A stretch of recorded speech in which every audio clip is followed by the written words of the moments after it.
আসসালামু আলাইকুম। প্রথমে আমি একটা স্কিন কেয়ারের জন্য একটা টিপস দিতেছি আপুদের জন্য। প্রিয় আপুরা, আপনারা অবশ্যই মুখে লাগাইবেন না। প্রথমে আলুটা ভালো করে ওয়াশ করে নেবেন, পরে আমার মতো এই যে দেখছেন কুচি কুচি করে নেবেন। নেওয়ার পরে এইটার থেকে যে রসটা বের হবে সেই রসটা আপনার স্কিনের মধ্যে লাগাইবেন।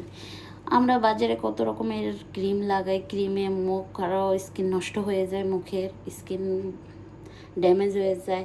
যাদের মুখে কালো দাগ আছে, মেস্তা আছে, অবশ্যই এটা ট্রাই করবেন। আমি নিজে ট্রাই করছি, উপকার ভালো পাইছি। তো এটার সাথে আপনারা একটু বেসন নেবেন, একটু কাঁচা হলুদ নেবেন, তারপরে একটু কফি পাউডার নেবেন, মিক্স করবেন ভালো করে। মিক্স করে মুখে অবশ্যই লাগাবেন আপনার স্কিনের মধ্যে।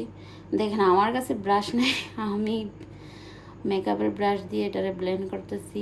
ভালো করে মিক্স করে নেবেন, মুখে লাগাইবেন। আর লাগানোর পরে আপনার মুখের স্কিন কতটা গ্লোয়িং করবে সেটা আপনি নিজেই রেজাল্ট পাবেন। তো এটা অবশ্যই ট্রাই করবেন প্রতিদিন একবার হলো। তা আমার চ্যানেলটা নতুন, অবশ্যই সাবস্ক্রাইব